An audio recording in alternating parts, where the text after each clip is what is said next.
This is we're learning based on Mikdash immediately. Today we're going to start Yid Chesamad Beis at the Mishnah. Yeah. Okay. Goes like this. Heidim Shamru Ksav Yadenu is Abelad Nisam Yinu Katanim Yinu Psuliadis Yinu Harelu Namanim. The witnesses said we actually did sign this document. However, there's another issue here. When we signed it, we were forced to sign it, or we were not eligible to sign it because we were katanim or psuliadis.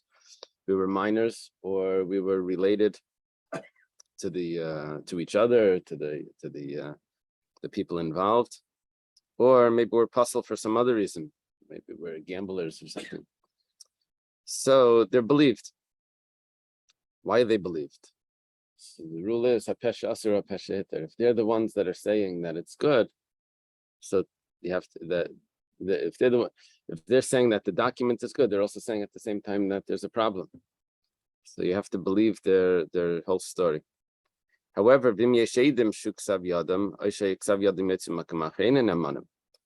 they don't have a peshas, why? Because we know the document's good for other reasons. Because there's other witnesses that say that this is the signatures, or we have a document that has them signed it, that they already signed it, and there's what's on the document is called the henpik. It's a certified document. The signatures were already certified. Other witnesses came, or they testified themselves that was their signatures. So the Bezdin on the bottom writes. Hareyanoch Sumei Mata, B'maisav Tlasa Havina, and we've certified that this is their signatures, and then the Dayanim sign on it, so it gets what's that called? What do they do today? They have yeah, but what's it today? What's it called when you have to sign in front of a notary? The notary. It's a certified document. Certified the signatures are good. So if we know that it's good because we have another document, it was like notarized, right? So then they don't have a pesha. So when they show up now and saying, "What do you mean? I'm the one that said that it was good." I'm also telling you, we know it's good without you. Okay. Amar Rami Bar Chama. Rami Bar Chama comes along and says about this. Now, we're going to attempt to say that Rami Bar Chama is talking about the second part of the Mishnah when they're not believed. We're going to reject it. I'll say that's not what Rami Bar Chama was referring to. But we start off saying Rami Bar Chama is a friend of Rava, son-in-law of Rav Chisda, just like Rava. He says like this: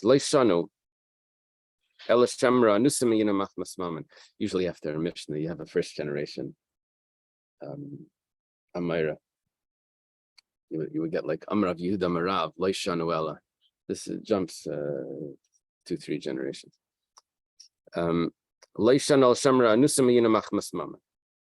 This was only taught that they're not believed when they say that there's a problem with the document, but we know that the document is good from another place. They're not believed. And why? So Rami Bar Chama says it's because there was some monetary issue that was compelling us to sign. But if there was a life and death issue, so then, Rami Bar Chama is approaching this now, that the reason why they're not believed is because, the Mesa Matzah Russia, because they're self-incriminating, and we don't trust people that are self-incriminating. So if it's not self-incriminating, if the reason why they're claiming that it's puzzle is because it was a matter of life and death, which that was something that they would have been allowed to do, then they would be believed. Amalei Rava says, that's not our issue. Rava tells to Rami Bar Chama, Kol Kaminei, is that how it is? It's all like this? We have a document. The document is a testimony. You're coming along afterwards and you're telling me some story about what the document is. you're retracting from your first testimony, which was a valid document. Kivan shehigit, when it comes to edus, we have one testimony, and you can't come back and say, no, maybe I'll say it different. Kivan shehigit shuvein chayzer magit. You get, tell me your statement, and that's your claim. So here the statement was that the document is good. They signed on it. We know that it's good because we have another source. They can't now come and change their claim. Maybe you'll tell me that when do we say that witnesses cannot change their claim? That's only when it's a verbal claim. However, but they have one claim in the document, and now they're coming along and giving us an oral story that comes along with that document. That to say, no, this document isn't. Maybe then you're allowed to change. Rish Lakish, the problem is, Rish Lakish says, it's not how it is. The document is itself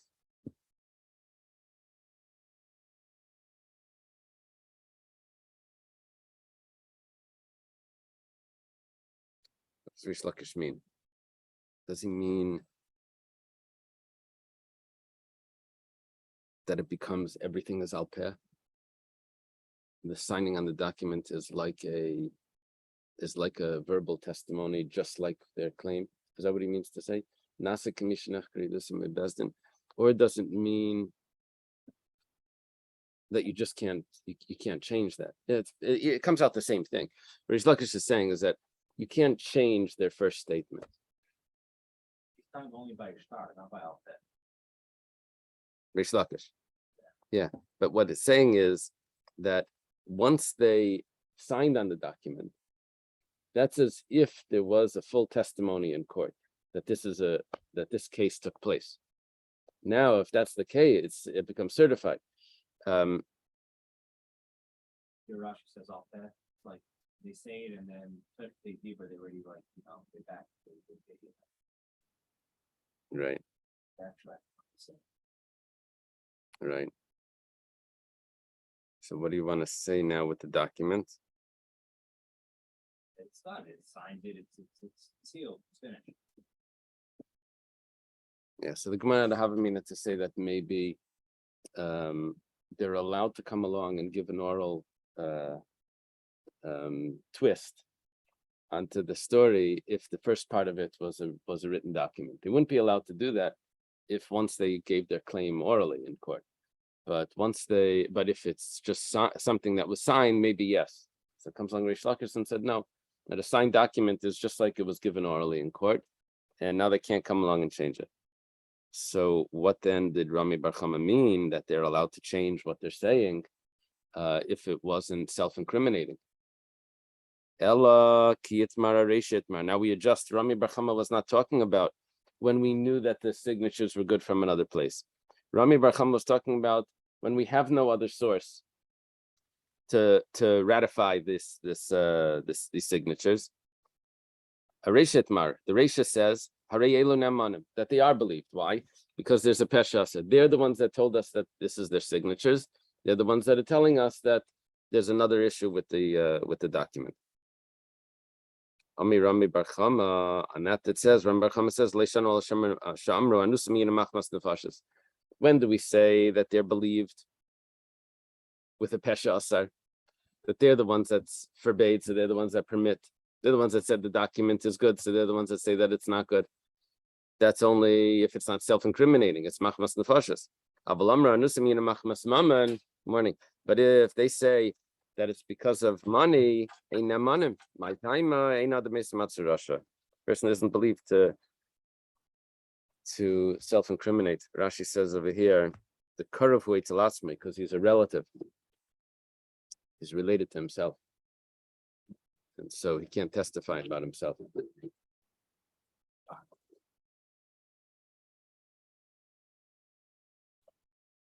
In American law, the pleading the fifth was a way of avoiding that they don't,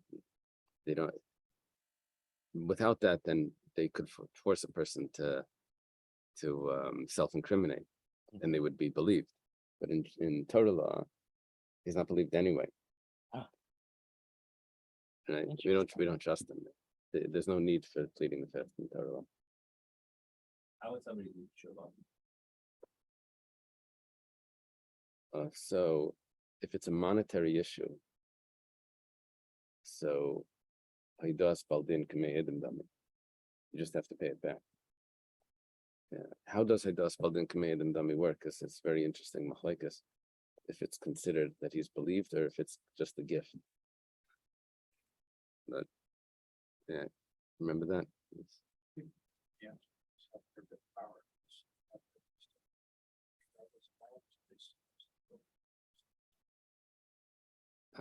But if someone knows that he stole and he wants to say that he stole, how does he give the money back?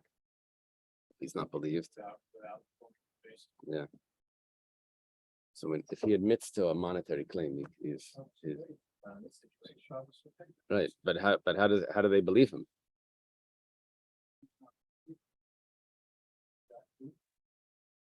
Yeah, let's say over here somebody swore falsely. He wants to correct his mistake. Situation over here. Well, what is he supposed to do? He's not trusted. Yeah.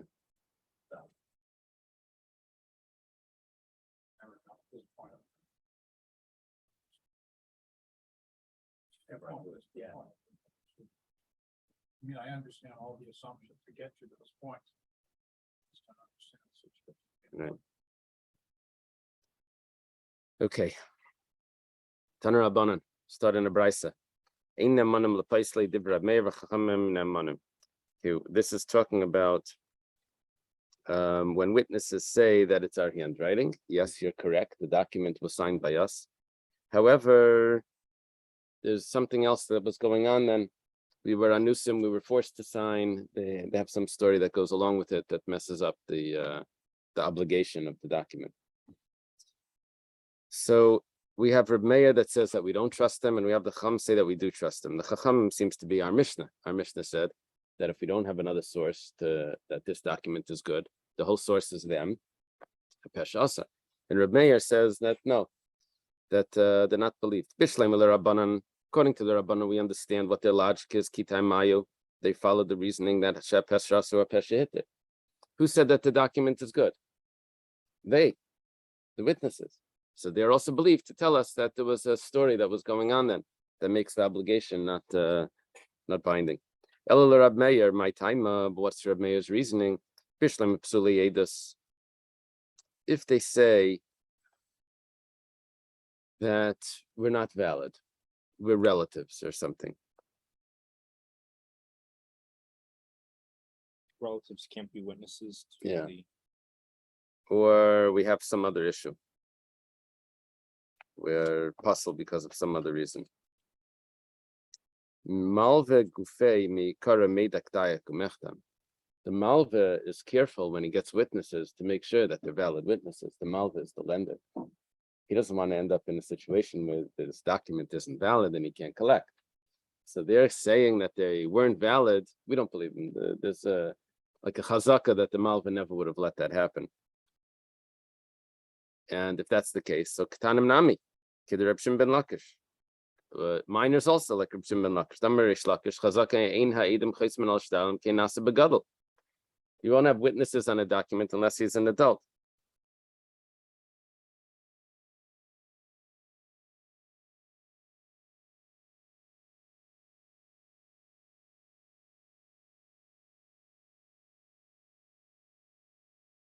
Yeah.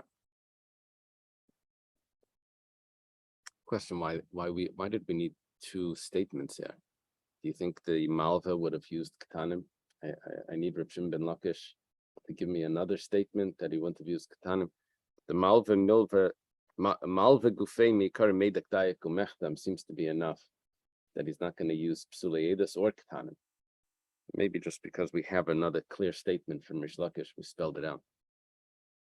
They're saying the times is different over here. They're saying that the star is kosher. There's an issue with us. Right. They're not saying that our signature is false. We're forced to fill in. When they're on him or they're Right. So when it comes to the actual story, can the person now collect? Can the Malva, Reuven lent money to Shimon and he takes out a document.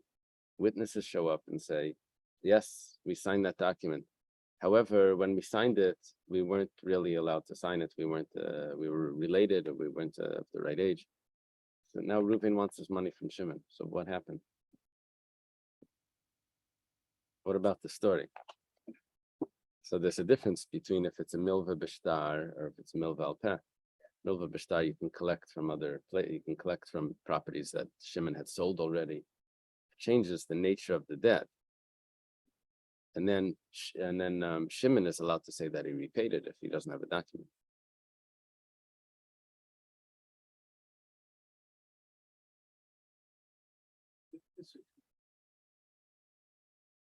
Chazak doesn't work if they were kosher when they say that they became possible. They were possible. Since he signed it, he married the lender's daughter.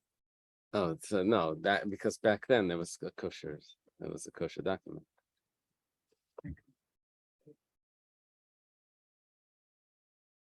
I don't know if it's necessary for them. Oh, it is necessary. Oh, now he's going to be puzzled. Now we can't testify about his signatures. That's an interesting case. A Dayan told me that someone presented a document in court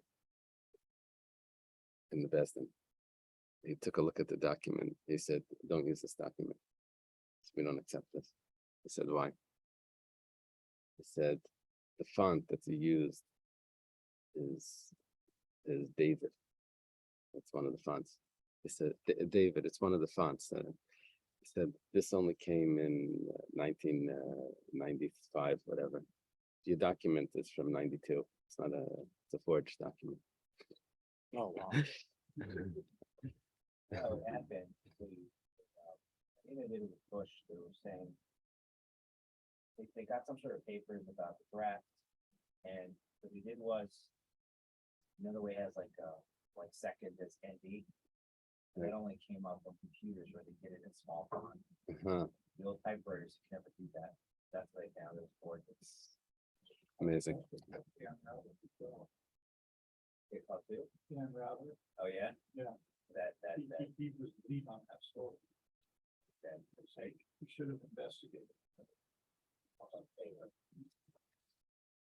Okay. So, question now is back to Reb Meir. What's the reason why they're not believed to say that there was a problem with their signatures? So if it's their claim versus what we would assume the Malva would have done, so we don't trust them. Ella anusim my time. What's the Malva? Malva is the lender. Malva is the lender, and the loiva is the borrower.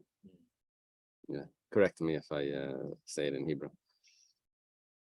Because we assume that the lender would not allow invalid witnesses, and then they're claiming we were invalid. So that we're not going to believe them. Right. But Ella anusim my time. But my time alone. Why don't we trust them? Why don't we trust them if they say that we were forced to sign? Gemara answers, Amar Rav Chizda, Kesavar Meir Edom Shamra Amru Lehem Chismu Sheker Val Tahargo Yahargo Val Yachtim Sheker. We don't trust them here either, because the Mesa Matzarasha. You're saying that you signed on a false document. You were forced to sign. It wasn't really true. You should have allowed. They should have allowed themselves to get killed. It says, Amalei Rava. Rava says to Rav Chizda, let's say they came to us to ask our advice. Should I sign? Should I not sign? We would have told them to sign. The Amar Mar, because we have a statement. It was taught.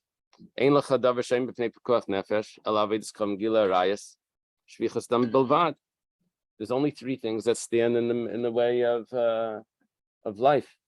That that are stronger than that, and that is not to murder someone else's life, right? And not to worship idols and not to have prohibited relations. So, hashta de chasumo amrin lo amai chasmisu. Now that they signed, now we're asking, why did you sign? We would have told them to sign. So that's not in the mismasha atzmi Russia. They did exactly what they were supposed to. Wasn't the best circumstance, but they did what was correct for their circumstance. At the time of the Reb Meir, so we need another reason why Reb Meir says that they not believe. It's Kid Rav Huna Marav. It's like Rav Huna Marav. The Amar Rav Huna Marav made the b'shtar shekosva in tzarech l'kaimei. So we throw in another factor here. What's happening is that if the loiva, the borrower agrees that the document was written, they ask the borrower, "Did this happen?" Says yes. This is a real document. We don't need to then go take it to get it certified, to get it notarized. That's already considered certified. Now, when they're going to come along and they're going to claim that we signed on it, but we have another issue because we were forced to sign it, it's too late. The loiva already admitted that this document was written. He's going to have other claims. What claims is it going to have? It's going to have a claim, parati, I paid it, or whatever. But that's too late, because once the document is here, because he admitted to the fact that the document is valid, then they can't have any other claims. The witnesses can't have other claims, and he also can't claim that he paid it. But that's not. Malva is the lender. Malva is the lender, yeah. Loiva. Loiva. Oh, Loiva. is the borrower. Kind of makes you wonder where was the some of these statements. I mean, this is a shocking statement. No, we no longer have the big to meet for. Now we have the big four. But it's really what he said. Yeah, well, we rejected that. We just rejected that. But that was a havamina here, that he would have to die for not to sign on the. But Rava says, yeah, what was Reb Meir thinking? Havamina means that was an attempt to say a logic for Reb Meir, but the Gemara rejected that. Havamina is a phrase I would have said. It's something that we would have said, but in the end we didn't end up saying that. Yeah, the way we learn in yeshiva is that even a havamina has some truth. You spend like half your time working out, well, what was he thinking? You know, we know he rejected that, but what was he thinking when he said that? Yeah. Okay. There's different ways of learning this. I took the easy way. Made the b'shtar shekosva that there's a loiva there, and the loiva is admitting and all this. Okay. Gufa. We're going back to analyze the statement of Rav Huna Marav. This is a very significant statement, because what this means is that if someone pulls out a document, the borrower says, yes, it's true. He then can't say that he paid it.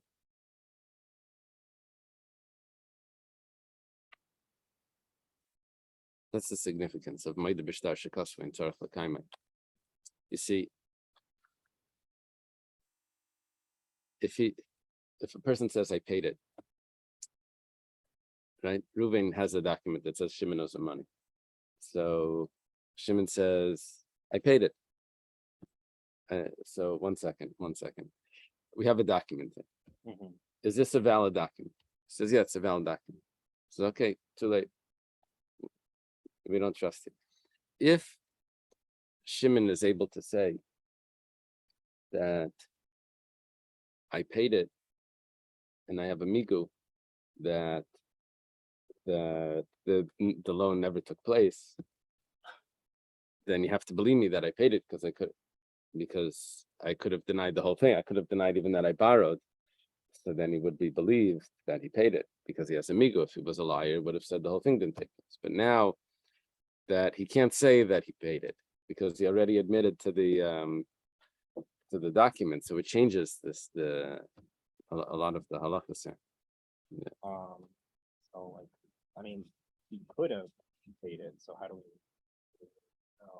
What do you, If would he there would have have, been a signature? yeah, if he would have paid it, then the document Would've been wouldn't signed? have been in the hands of the malva, Oh, in the lender. The document would have been in his hands.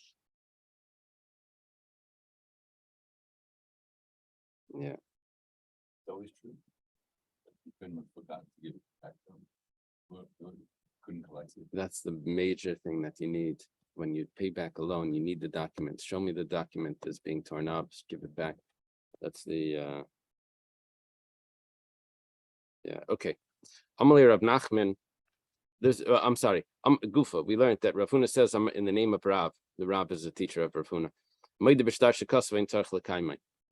The lender does not need to certify the signatures on the document once the borrower admits that this loan took place, or that the document was written. He admits to it, it's considered certified. Amalei Rav Nachman says to Rav Huna, Rav Nachman was also by Rav, it's a student, and by Shmuel. Says, Genuve lamala. Why are you being so sneaky? Isfir lach kirab meir, emalach kirab meir. You're basically just telling me that Allah is like Reb Meir. That's what Reb Meir said. That if the loiva admits, then we don't trust the witnesses to say that they were anusim. We don't have a peshaser anymore. We don't rely on that. Everything is coming from the witnesses' testimony. Amalei. So Rav Huna says to Rav Nachman, Amar hechesvirle, how do you hold? Amalei. Rav Nachman says, Kiasala kaman ladina. When it comes to court, Rav Nachman was the dayan in Nardoi. I know I'm in Nardoi, I remember such a thing. And Amafkir, I forget what they said. He was a dayan in he said, when they come to me, Amrina lahu zilu kamish taraycha v'chusa ladina.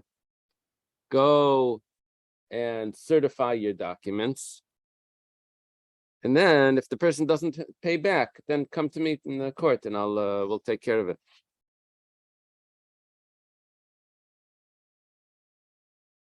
So he doesn't hold of this. He holds that Maida B'Shtar Shekasfu is Tzarech L'Kaimai.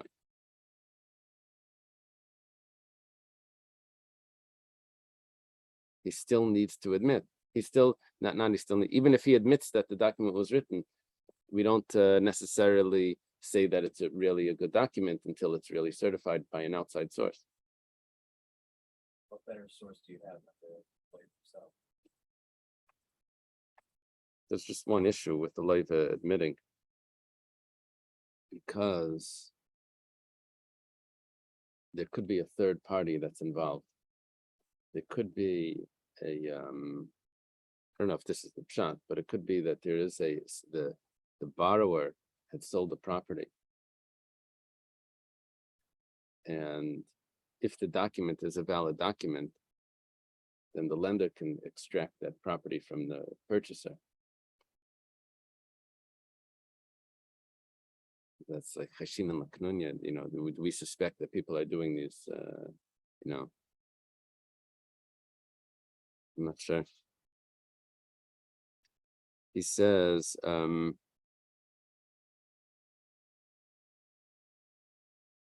basically, Reb Nachman's claim, what Reb Nachman's saying is that if the lender admits that the document was written, I'll still trust the lender.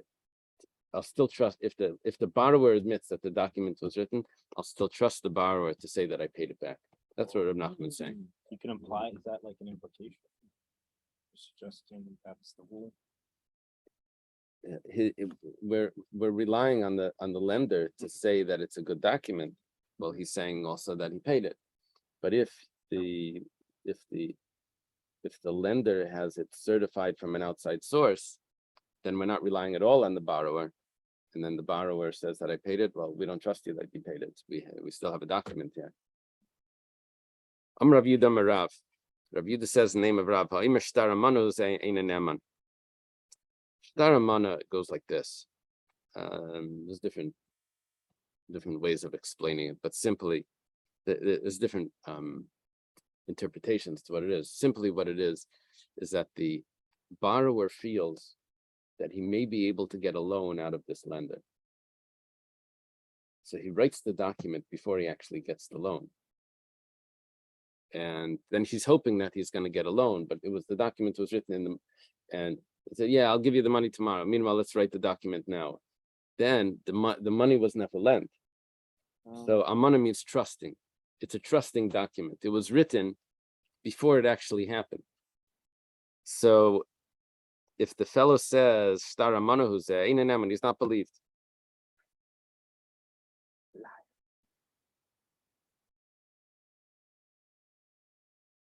Problem is there's witnesses on it. The Gemara says, 1 second, the Kamerman, who is saying that this was a shtar amana? Amana is this trusting document. If the borrower is claiming that he never borrowed, Shita, kol kamine, what are we going to trust him? The guy has a document. He says that, yeah, I know there's a document, but the story never took place. How could you trust him? There's a document. Ella de Kamer Malva.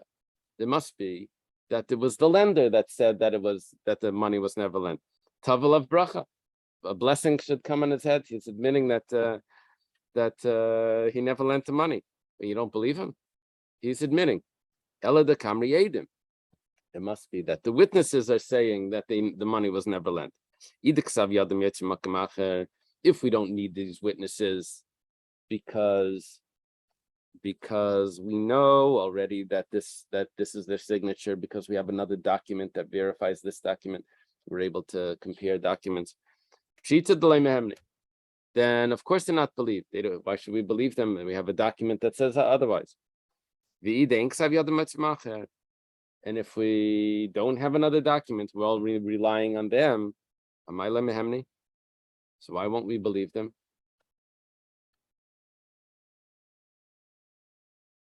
Yeah, I'd say right away that maybe it's another Mesa Russia. Maybe they signed on a document that they weren't allowed to sign. And so that's why we won't believe them. They're the ones that are saying the document's good. They're also saying that maybe, I don't know, let's see, Simon Bash. Ba'ash, Ba'esh. The Simon is the 3 rabbis that are going to give us an answer to this question. Yeah, we have a statement from Rabbi Yehuda Marav that says they're not believed. We don't know who is the one that's saying this claim. So we're going to have Rava. That's the middle letter of Rava. Rava, his name may have been Rabbi Ba, but it's pushed together, so it's called Rava. In the Talmud Yerushalmi, Rabbi Ba, they believe is Rava.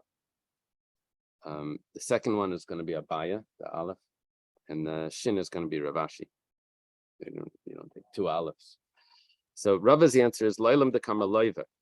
Look, you have 3 people involved, and you have 3 Talmudic sages. You're going to get each one saying it's the other one. So Rava says that it's the Loiva, the borrower. He's the one that's saying that the money was never lent. Uked Ravuna, and it's following Ravuna. Damar Ravuna Amarav Ma'id B'Shtar Shekosva in Tzarech L'Kaimai. We don't just mean that we don't trust him. It's much more than that. When he says that the document was written, it's that document becomes certified. You don't even have to he then can't say that he paid it back either. He probably couldn't anyway, because he said he never borrowed. Right? The Gemara says, if you say that you didn't borrow, one thing we know is that you didn't pay it back. That's for sure. Yeah. Now the question is if you borrowed. Wow. Whatever the case is over here, he admitted to the document and now it's too late. Okay. Abaya Amar Lo'ilam Damar Malva. Abaya says no, it was the lender that said it. So why is the lender not believed? Tavel of bracha. Says someone needs the lender's money.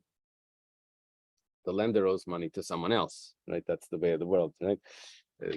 He owes money to him, and he owes money to him. And now someone's coming to the lender, to Ruvain, to get the money that Ruvain owes him.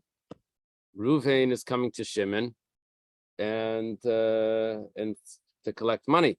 The only thing is that Ruvain is saying, it's actually the guy before Ruvain, I don't know, Yaakov.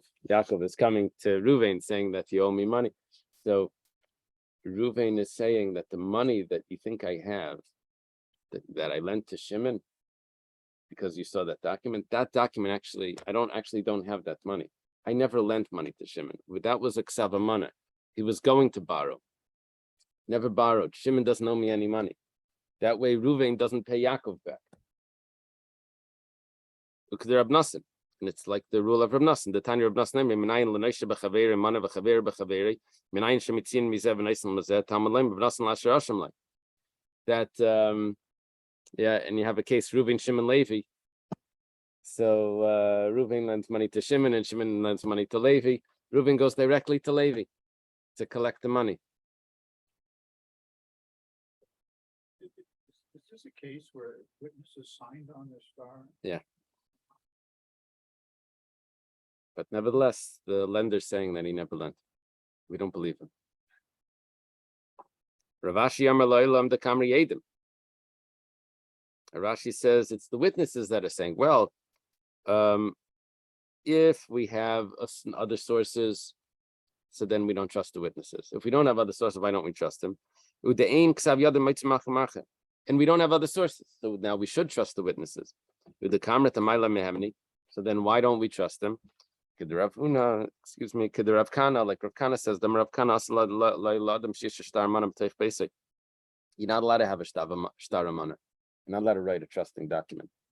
Because Mishum Shenemar al Tishkam Be'elech Avla. So we don't trust the witnesses, like we said.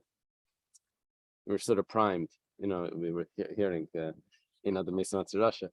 There's a problem with that document. They weren't supposed to sign it. The person is not allowed to, we don't trust him if he's self-incriminating. Okay. Vamar Rav Sheshes, the brother Ravidi, Rav Sheshes, the son of Ravidi, says, Shema minam b'der Rav Kana. We see from Rav Kana that Edom Shamar Amana here the Vreno in Amanim. That if the witnesses say that it was a trusting document, we don't believe them. My time they wouldn't have signed on a document that wasn't accurate. Yeah.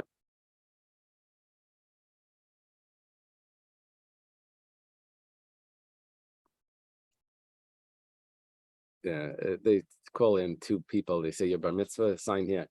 They say, but what am I signing to? So don't worry about it. Just sign. Signing. It's scary. I never heard of that. Well, I've been called to sign on a ksuba. Well, we all do. How many of us read Kesubos? Oh.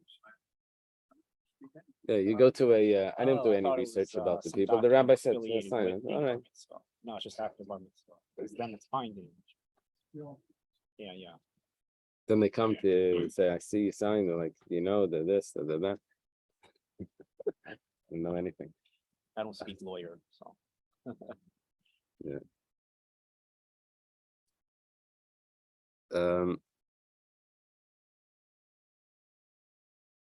It's better. Sometimes it's probably better to say, no, I made a bet. Like I gambled once. I don't want to sign. You can avoid that. I'm puzzled. Or you can avoid the. Let's say somebody signed up. So what are they signing? They're just signing that. That's an easy one. It's an easy one because the it's a monetary. No, they're signing that the witnesses have to see the chassan agreeing to what it says in the contract, and that's easy. The problem is because they just saw him lift it up and they signed. In front of the witnesses, the rabbi says, "Do you agree to what it says in here?" He says, "Yeah," and they sign. The problem is that the ksubas is then used to verify that this person is kosher, that he's, but that's falls back on the rabbi, and the rabbi's name is not in the ksuba. So then they say, "Oh, but we have a witness here." So they ask the witness. Well, the witness has to then remember that the rabbi that signed it, the rabbi that was officiating, he's the one that had to do the research. You follow? There's like there's a gap in that. Yeah. Right. They're certifying that the chassan agreed. They're looking at the v'kanina, and we made a kinyan. They say, okay, kinyan, okay. Amar Rav Yeshua ben Levi. Rabbi Yeshua ben Levi says,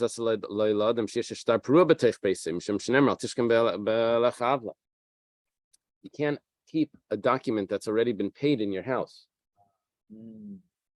That's could be a sin. Well, that's not a receipt. Receipt. No, this is if the lender was already paid back, but he didn't give the document to the borrower, so he still has it. Theoretically, that could be used to collect the second time. So you're not allowed to save that document. It's a pasuk in Yev. If there's iniquity in your hands, should distance it. Passes. This is a trusting document. You should not have this.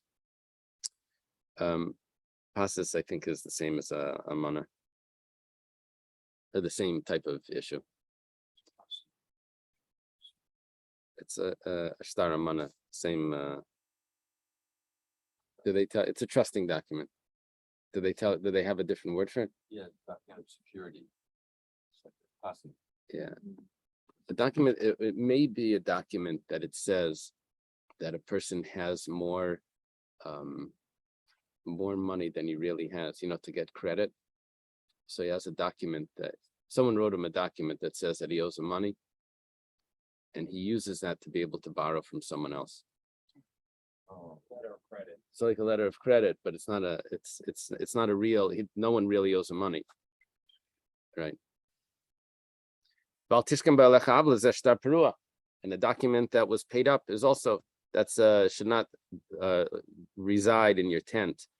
A sin, an avla, like some iniquity, something. So that's talking about a document that was paid up. A document that's paid up is one thing. For sure, you can't have a shtar amana, a document that wasn't even real, that was never used. But if we say that it's only the issue, only problem is the shtar amana, but maybe shtar prua, a document that was paid is not a problem. Zimni, the mashile apshiti, the safra. Who's supposed to pay for the price, the cost of the cipher that writes the document? The borrower. The lender doesn't have to pay for that. The borrower, you want money, so pay. I'll lend you money, but you have to pay the scribe, and they have to pay for that. So it could be that the borrower has paid back the loan, but he didn't pay for the scribe. So he said, pay for the scribe, that little cost. So he's holding the document till he pays for it. So that could be, there still is a loophole of why he's holding it. So if the whole issue was just the shtar amana, then maybe he holds that a shtar prua you're allowed to hold on to, a paid up document you're allowed to hold on to until Everything should be paid at once, not an increment. Yeah, but when you're trying to get the money, you say, just pay me what you can. That's true. Right. Right. Right. Right. Okay. Itmar. We have a statement, Sefer Shena Muga. If you have a Sefer Torah, but that wasn't edited, that wasn't checked over. Amar Abami, Adlam Yom Mutal Shaisa, you can hold it in your house for 30 days. But Mikan Ve'elachas L'Shaisa, Mishum Shneim Al Tishkan Be'elach Avla. That could create a problem. Imagine, find Sefer Torah now, many years later. Say, oh, we found one. It has a letter like that. It becomes like a new tradition. You have to get rid of it. You can't hold it. It has to be destroyed or buried probably, or fixed. A Sefer Torah you could fix. Rav Nachman, Eidim Shamar Amana Hayed Vereno Ein Amanim. Rav Nachman says that if the witnesses said that we signed on this, but it was because it was trusting that they were going to do the loan later. That's what they told us. And we don't know that they did that. Maybe there was no loan. They're not believed to say that. Meidah Hayed Vereno. Meidah Hayed Vereno means that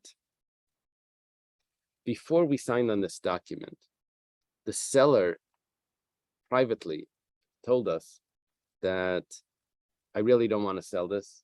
I'm just doing this because I'm compelled to whatever reason I'm being forced into this, but it's against my will. And he announces that to them before the sale, which really invalidates the sale. I don't know, Taluv is Avin Svini, right? We have in Bava Basra. But whatever the case is, they say that there was something wrong with the sale. There was a maidah, an announcement that was made beforehand. What's the word that they use for that? A declaration. There was a declaration beforehand that said that this was not valid. Ein nemanim, they're not believed. That was Rav Nachman's view. Mar bar Rav Ashi, we're jumping down 4 or 5 generations. Mar bar Rav Ashi says, Amana hayadavarenu ein nemanim. If they say that it was amana, that the loan never took place, it was just a trusting document, they're not believed. But maidah hayadavarenu, that's a different story. If there was a declaration before and then the amanim, my time, what's the reason? Hainitin liktav, behind the lainitin likasif. This was allowed to be written because they were compelled to write it, but the other one was not, should never have been written. I have time to do the question, yeah. Boimini Rav Amir Rav Nachman. Rav has an amazing question from Rav Nachman. This is probably the most practical case. We have this every single day. Tanai hayadavarenu mahu. I know there's a document, but the document was based on a verbal condition that we were talking about. And we didn't write it in there because that's what we meant. But of course, he was supposed to do this, but I know he has a document. But if you were there, you would have realized that there was another condition that was going on at that time. So what's the din then? Why don't we trust him by a maidah, by a declaration and by amana? Because they're denying the whole purpose of the document is to collect, and they're saying that you can't collect. Or maybe they're not denying the document. The document is good. They're just testifying about another condition. And we trust them. The condition wasn't met, was it not met? We're just letting you know that there was a condition there.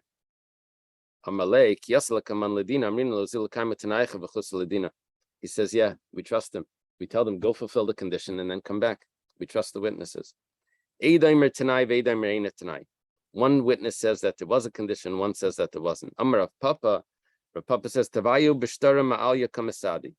We have the 2 witnesses in the document. And the one that says that there's a condition, he's only one. We can't trust him against the other. The other one is saying that the document is valid. And well, they both said that the document, then there's one that's saying that it's not. If that's the case, that you look at them as contradicting the document, then even if both witnesses say that there was a condition, we shouldn't trust them.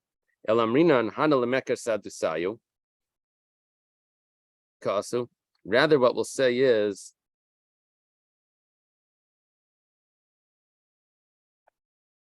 that they're uprooting their testimony that they did in the document. Hainami lemeker sadusikasi. This person is also uprooting his testimony that's in the document. Now, what does he mean to say? That it must be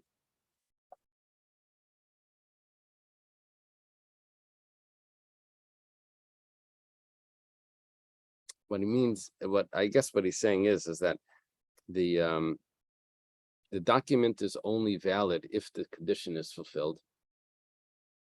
So therefore, that leaves us with, does that mean that there's no witness, that they only have one witness on the document? That's what it sounds like, that we're only left with one witness on the document. But however, the halacha is Karavuna Breder of Yeshua. And how do they conclude? Is there a note over there? Let me see what yours says. And testimony of even one witness who says that there was a condition attached to the transaction is accepted. Yeah, so we're going to trust the witness that says that there was a condition attached to it. Okay, let's leave it over here. Okay.